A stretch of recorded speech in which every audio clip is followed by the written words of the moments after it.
Okay, well, good Friday morning, good football Friday morning, Jet fans. It is 10:04 a.m. It is November 22nd, and we are in the weekend prior to Thanksgiving. Unbelievable how quickly this season is going. And Week 12 started last night with the Colts going into Houston. Colts lost 20-17. Brissett 16 to 25, 129 yards and a rushing touchdown. Watson 19 of 30, 298 yards, two touchdowns and an INT.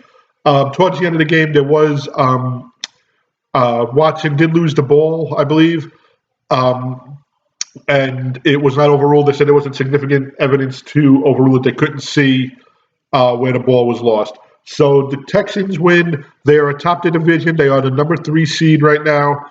The Colts actually dropped out of the wild card standing. They're in the hunt. They're the next team in the hunt. So they are the 7th team in the seedings. The Bills are the 5th, and the Raiders are the 6th. And that's going to be a big game with the Bills and Broncos and the Raiders and the Jets. But before we go into this week's games, and of course preview the Jets-Raider game, go over some NFL news that happened since Wednesday and through the week. Still in the fallout of the fight on Monday night with the Browns and the Steelers. Yesterday Myles Garrett was going to appeal his suspension. Right now, there is no time date on when he released. It's its suspension right now is just indefinite. As he went to appeal, he came out and said that the reason why he reacted the way he reacted was Rudolph, the quarterback for the Steelers, called him a racial slur. This is something that is new to the story. From the fight that night, from that incident that night, after the game, Myles Garrett was interviewed. He came out and formally apologized. And then yesterday, when he went before the appeals board, that was his defense. Believe him or don't believe him, I don't know. I know you're in the rage that you're in when you're fighting, and to hear a slur, maybe you react even worse. You take it to another level, but he has to keep a level head. He really could have caused a lot of damage. I'm not giving Rudolph right. I don't know if he said this or not. This is all hearsay. The NFL is trying to look for microphones that were close to it and players that were close to it. Ironically enough, Baker Mayfield, who's been critical of Myles Garrett, seemed very, very surprised when this news came out. Those reports out of the media coverage in Cleveland. A lot of players are saying that they cannot hear what was said or if anything was said. I'm looking at the replay now on NFL Network, and wow, that is a fumble by Deshaun Watson right into the Colt defender hand. And again, the referees did not get this correct. Wow, I don't know. And this could have playoff implications for the Colts. In other news, the NFL just can't stay out of its own way these days. Le'Veon Bell has been called for 5 what they call random drug testing, and he says that's it. This will be the last time he's doing it. He's not going to a 6th this year. Basically, they're looking for HGH. Supposedly, he has high HGH levels. Normally, it is a blood test. It's not a urine test, so he's pricked and have blood taken from him. I remember back, as I said in the previous video this week on Wednesday, back in minicamp or training camp, he actually went 2 days in a row when we were up there. So the day we went up there for camp or for minicamp, I forgot which one it was. He wasn't on the field earlier in practice because he was doing the random drug testing. So he was a little annoyed at that. And in other news, maybe it could be called controversial, maybe not. The NFL will be submitting a 17-game schedule. I believe it'll start in 2021 if they can get it hammered out this year. And basically what it'll do is each team will have 2 byes during the season. The season will start the week of Labor Day. So the Thursday after Labor Day, the season will start. It'll run through February. So the last weekend of February will be the Super Bowl, which I always thought they would do the day after President's Day, which I believe is the third Monday in February. So they're going to go an extra week. And what they're trying to do to get these 17 games, obviously it's an odd number of games. So usually there's 8 home, 8 away. The away game, or I should say the home game, would be in either London, New Mexico City, or Ireland. And what they're hoping to do is possibly have a 16-game schedule in those cities. So every week that there's a game, there will be a game played in either London, Ireland, or New Mexico City. And it's possible that London may get all 16 games, or maybe split it 8 games apiece between them and somebody else. So that's something, where fans that have season tickets won't lose a home game, and both teams would have to fly. Obviously they'd have to fly out to that site, but they'd have 8 home games where basically they're not at home. So that and the extra game that they're playing may add to some backlash. There will only be 2 preseason games. So I'm guessing that they're going to have, and this hasn't been finalized yet, the preseason will start probably the same week or maybe a week later. If it starts the same week, then they'll probably have a week off. They usually get those 10 days off. They usually play Thursday of the final preseason week, and then they're off 10 days. So the following Sunday, or if they're playing Thursday night, that team will get the 7 days off. I'm thinking that last week, usually it's the week prior to Labor Day, where all the third and fourth screen team players are trying to make the team and make the special teams. That game will probably not be played. That week probably be off. Or they may start a week later, or maybe 2 weeks later, and go right to the season and have those 10 days off. What makes it even more interesting is now you don't have those 4 games. So usually week 1 of preseason, you have your starters come out. They do a walkthrough. I mean, basically, it's probably 3 or 4 handoffs. Maybe they play 2 or 3 series. They don't even go past the first quarter. The second game is basically the first half, and then the third game is what they call dress rehearsal. You're playing 3 quarters. This basically, this could be your dress rehearsal. Could be, week that second game, and your starters are getting, that second game in under their belt the whole game. Or the first game is all the starters. The second game, they're playing a half, and then the third and fourth stringers come in. So this is going to be interesting to see. I like the idea of an extra game. I also believe that they said there's going to be 2 more playoff teams, but they won't add an extra week. So there'll be 2 more wild cards, and they will fall on wild card weekend. So Saturday is usually, 2 games, your AFC wild card, NFC wild card. Sunday, AFC wild card, NFC wild card. The way I see it, it'll probably be like a Thanksgiving game where you have the AFC wild card or NFC wild card at 12:30, your other wild card at 4:30, and then your other wild card at 8:30, and the same thing would be on Sunday.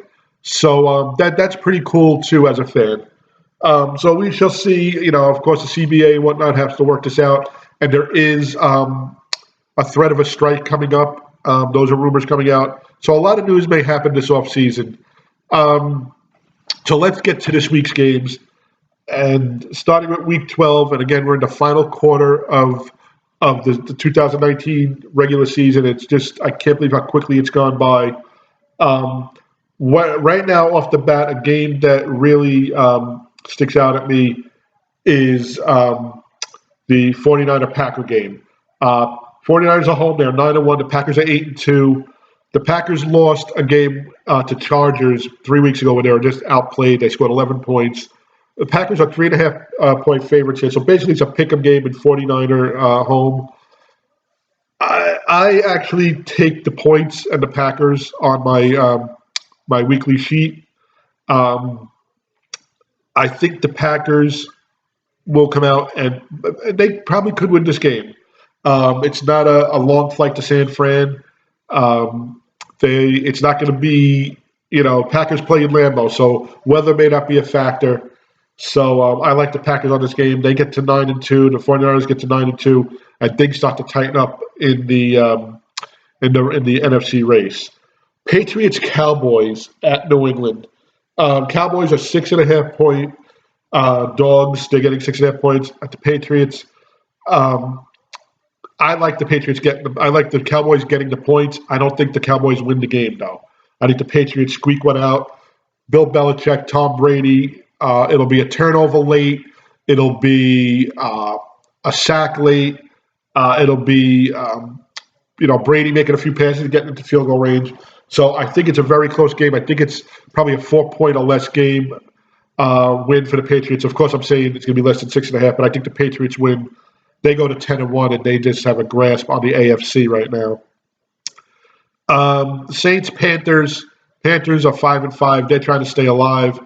Saints are 8-2. They're trying to keep up with the rest of the NFC, and I think the Saints win this one at home. I also like them covering the 9.5 points. I know 9.5, is 2 scores, but I like the Saints. I think they start rolling late in the season. Steelers, Bengals. You want to see how the Steelers come out and react to all the downfall that's happened with the game Monday night with the Browns. Right now, Steelers are favored by 6.5 over the Bengals. Bengals are winless. I like the Steelers at home. They play very, very well at home. I know they lost to Miami at home a few weeks back, but I think they beat the Bengals. They are in. They beat the Miami a few weeks back, but they are in wild card hunt, and I think they take this game, and it should be an easy game for them to win. Bills and Broncos. Bills are at home. This is a game they need to win to keep up 8-3. They're the number 1 wild card team. They're the number 5 seed. If they want to catch the Patriots, they have to win this game. I don't think they catch the Patriots, but I do think they win. I don't think they cover the 4.5. I think it's a very, very tight game, and I think the Broncos basically, give the game away. The Giants go to Chicago. The Giants are getting 6.5 points. The Bears are in disarray. Trubisky may be hurt. Trubisky may be benched. I think the Giants bounce back. I like the 6.5. I don't know if the Giants actually win this game, but I do think 6.5 points in the Bears. You don't know what kind of weather it's going to be there right now. Could be rainy, could be snowy, could be windy. And both teams are just not that great. 4-6 with the Bears, 2-8 with the Giants. The Giants looked horrible against the Jets last week before their bye, but they had a week to come back, and I think the Giants, with the points, win and possibly take the game, but I'm not too sure about that. Monday night, Ravens are home to the Rams. The Ravens are 8-2. The way the Rams have been playing, and yes, I keep saying this, they're the defending NFC champions. The Rams need this game to stay alive. I think the Ravens' defense is too much for Jared Goff. I think the Ravens win. I think they cover the 3.5 points that they're giving the Rams. And basically, again, it's a pick 'em since they're giving 3.5. Actually, no, the Rams are home. Excuse me, the Rams are home. But I still like the Ravens going cross country to LA on Monday night. It's not a big deal because it's not a Sunday, game, so they're not doing, time change. It's a night game. So I like the Ravens. I like Lamar Jackson. I think they keep rolling and they take it. So our Jets try to win their 3rd in a row, trying to get to 4-7, are 3.5 point underdogs at home, which means that the Raiders are probably 6.5 to a 7 point favorite. They're a touchdown favorite. The Raiders on paper should win this game. They've been playing very well for John Gruden. Derek Carr has stepped up. Their running back is playing well. Their defense is playing well, but they are beatable. This is a big test. Listen, the Jets beat Dallas a few weeks back, and Dallas is playing for NFC East Division title. They are not a stronghold. They are, the Cowboys are 6-4. They lose to the Jets. They should be 7-3, maybe 8-2. So the Jets beat a team that was at the right time, ready to be beat. The Cowboys have come back. Since then, I think they dropped 1 since that loss. But the Jets have had their own turmoil all year between the Jamal Adams trade deadline, Sam with the mono, Osimile with the grievance. Luke Falk with the grievance, Quincy Enunwa with the grievance, Le'Veon with the grievance against the NFL. But this is a test. This is not an elite team that they're playing, the Jets, but it's probably one of the better teams they've played since they played the Patriots. Since they played the Patriots, they went to Jacksonville, Miami, Giants, Washington, and they went 2-2, and they won the last two of those 4 games. The Raiders are the only team right now with a winning record that they've played since that Monday night game, that debacle back in October. So I want to see how, first of all, the Jet offense does. They've scored a touchdown in the last 4 games on their opening drive. I want to see if Le'Veon can get his running game going. If not, I think Powell may have a big day. I want to see if the Jets still utilize Ryan, the tight end, the way they have. He had a touchdown last week. He's had a few touchdowns, a few 2-point conversions. I want to see if Robbie can get into the mix downfield.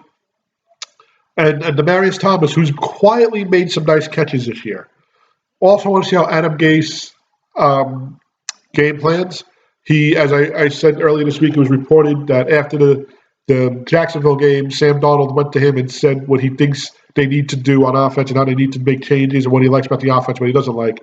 They did come out and lose to Miami the following week, but since then, the offense have kind of picked up. They do have some lulls. That's what I don't like. They have lulls between their drives. They may come out and go up 14-0, score 2 touchdowns early, and then they kind of fall back on their defense for a little bit. I want to see them keep their foot on the pedal, on the gas pedal, not the brake pedal, and move forward. I want to see how Greg Williams writes up a defense. Jamal Adams has 5 sacks in the last 2 weeks. I think he has 6 on the season. He is 2 behind Donald on the Rams, I believe. He has 8. He is coming alive at the right time. He has, this is ironic, the same amount of touchdowns than Odell Beckham Jr. They both have 2. Jamal has, the takeaway against the Patriots' second-string quarterback back in week 3 or week 4, and he has the takeaway against Daniel Jones 2 weeks ago for the touchdown. So I want to see how he plays. He's also the highest voted safety in Pro Bowl selections thus far. So his stock is rising. The Jets don't have to worry about signing him again, I think, till after next year, but you're probably going to get 2 wonderful years out of him. Let's see if the Jets can get more out of him. They're going to have to pay him. I don't know if they're going to do a deal earlier than they need to ensure that he's here. But he really stepped up. And I want to see how they do a game plan. Most of his sacks are coming from a safety blitz. So can he get there without a blitz? And also, you have to credit the secondary, Greg Williams secondary. When they go on a safety blitz, they're basically losing Jamal in the backfield, in the secondary. And, either the guys are covered, the receivers are covered, and that's why the quarterbacks are getting sacked. Or when he does get the ball out the quarterback, it's the passes are being defended. So good job on the secondary. I want to see if that keeps up against Derek Carr, who is not the elite quarterback I think everybody thought he would be, but he is a good quarterback. Like I said, one of the best quarterbacks they've faced since they faced Tom Brady the last 4 weeks. So I like to see how the Jets come out. The Raiders coming across the country for a 1 o'clock game is hard. I believe the Jets have beaten them the last 2 times we played them. So it's going to be, I think, a slow game. I think it may be a sloppy game. There's some rain in the forecast early for the half, the first half at least. So we shall see. Does the Raiders get the running game going? Do the Jets get the running game going? Does Sam adapt to the rain? Turnover-wise, I don't know. I do know the Raider fans do travel well. The last home game that we played the Raiders, a lot of fans, you had the black war paint. You had to look like the black hole around some sections. But like I said, the Jets wound up beating them that day. I think there's a tough game. I always pick the Jets to win. I always pick the score. I think it's a tough game. The Jets, in my heart, I say pull this one out 24-23. I don't think it comes down to a kick. I think it comes down to a defensive stand late in the game where the Jets either go stop them on 4 downs or a late sack or fumble late in the game. If I had to pick this game, and predict the score with my head, I'd say weather. I'd say Jet offense, Jets running game, Raider running game. The score I think is a little lower. I think it's a 17-16 game, 17-13 game. But I think the Jets win. And I think it puts a little crimp in the Raider wild card hope. The Raiders are playing with passion. This is, I believe, their last season in Oakland. They will be going to Vegas. I heard the stadium there is magnificent the way they're building it. So I think they want to go out on a high. They want to get into Vegas on a high. The Vegas Knights, the hockey team, went to the Stanley Cup Finals their first season in Vegas. So, an area that doesn't have any sports, but sports gambling, is looking for winners. And the Raiders right now are stepping it up and playing well. So, like I said, we do this 3 times a week. If needed, I try to do more, but I try to do at least 3 times. You can check us out on our website, www.nyjetstories.com. It's www.nyjetstories.com. We're on Facebook. NY Jet Stories is our Facebook page. We are on Twitter. At NY Jet Stories is our Twitter handle. We do have, of course, this YouTube channel, Alex Parziali, NY Jet Stories. Please let us know, what you think. Yes, no, I agree with you. I don't agree with you. You're missing this. You should add this. Just these little comments we love. Tell us what you do on game day. Do you go to the games? Do you watch from home? Do you home gate? Do you tailgate? Do you go to the local bar? Do you have rituals? Do you wear certain shirt, certain jersey? We'd love to hear from you. I have a lot of routines I like to do on game day. And I'll go back, just a quick story back to the 1998 season where Parcells and the Jets went 12-4 and got the number 2 seed and got the first round bye and beat the Jacksonville Jaguars and lost to the Denver Broncos in the AFC Championship game. And that whole season, my getup from the first game through the AFC Championship game was the same. Excuse me. It was my Quebec jersey. It was I had Jet sweatpants. Sometimes I wore a Jet cap.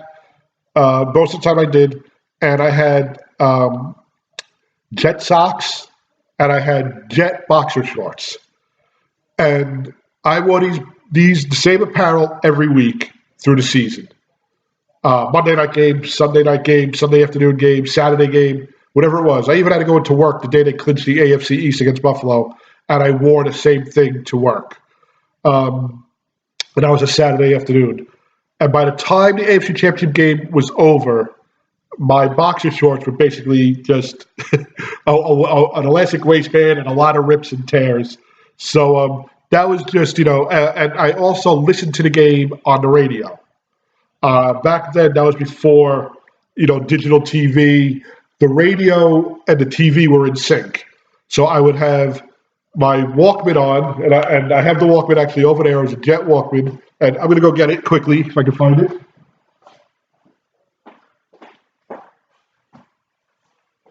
So here we go. I had my Jet Walkman. It plays a cassette, but I would put on, I believe it was 1050 ESPN or 880. I forgot what it was back then, or possibly 660 WFAN with my headphones. And back then, it wasn't those little headphones. It were the headphones that went over your ears, with the little cushions. And I listened to the play-by-play by the radio commentator. And back then, it was Dave Jennings, and I forgot who else. And they were great. And I still did that up until it went digital, and it would be a delay. But I listened to the game. Even when I was at the game, I listened to the play-by-play. while I was watching TV, I listened to the play-by-play because you got more insight from the radio broadcast, especially the local broadcast. So that's just one of the things I do. That's one of the weekly, tradition or whatever you want to call it that I do when I go to the games. I do have different ones this year. Obviously, they probably didn't work out that well since we are 3-7. But asking other fans, what do you do? What do you eat? What do you cook? Do you tailgate? So have a great Friday. Have a wonderful weekend. The Jets play in about 52 hours, I want to say. They play the Raiders. They both are. Them and the Giants are on at 1:00. Giants, Bears, Raiders, Jets. CBS and Fox don't really have the great lineup this week. But Jets, Raiders are always a good game. They have a lot of history going back to the '68 championship game, the game where there was a melee, and I believe Lyle Alzado took a helmet off and threw it at somebody, which is ironic this week with the Myles Garrett incident. The game where Rich Kotite put a rookie quarterback to play against Jeff Hostetler. I think it was Vance Joseph, and the Raiders lit us up on a Sunday night. The game, and I always go back to the game in 2000 where the Jets are on a roll. They try to come back, and Tim Brown breaks a record. I think he breaks Jerry Rice's record, and they actually stop the game, and the whole momentum of the Jet defense is killed. Then there's 2001, the season where the Jets are actually supposed to play the Raiders week 2 in Oakland, and they don't because of the September 11th attacks. All the games were postponed and put to the end of the year. So the Jets don't play the Raiders until week 17 that year. And the Jets go into Oakland, and they beat the Raiders to make the playoffs, only to lose to them the following week. But in that game, I'll never forget, we celebrate my father-in-law's 50th birthday. We're at a restaurant. The game is on. And Wayne Chrebet makes probably the most spectacular catch I've ever seen. And I've seen live. I've seen on TV. I've seen Santonio Holmes against the Texans in the corner. Santonio Holmes against the Patriots in the corner in the playoffs. Basically, Chrebet went over the middle. The ball was overthrown by Testaverde. Chrebet then tapped the ball towards him this way, midair, caught it, and hit the ground and held on to it. So he knew enough that he wasn't going to be able to lay out and catch it. He tapped it towards him back. One of the most incredible catches I've ever seen Wayne Chrebet make. It's Jets Oakland. They do have some sort of history. They are AFC, AFL teams. Going back to Al Davis calling the Jet locker room before a playoff game, I believe it was, asking for Mark Gastineau. Just crazy stuff. And by the way, happy birthday to Mark Gastineau, number 99, one of my favorite Jets of all time. And again, have a great weekend. And hopefully Monday we are doing Victory Monday for the 3rd week in a row and talking about how Sam has progressed and how Le'Veon, who I finally think will get 100 yards, but I keep saying that. He probably gets one on the ground, a touchdown on the ground. And how Adams disrupted the offense again with his blitzing and possibly some turnovers. Have a great weekend, and we'll see you on Thanksgiving week. Thanksgiving week will be, of course, a great football week. You have 3 games on Thursday. You have the game Monday night, which this week is Ravens-Rams, obviously, to end week 12. But have a great weekend. Stay safe, and talk to you on Monday.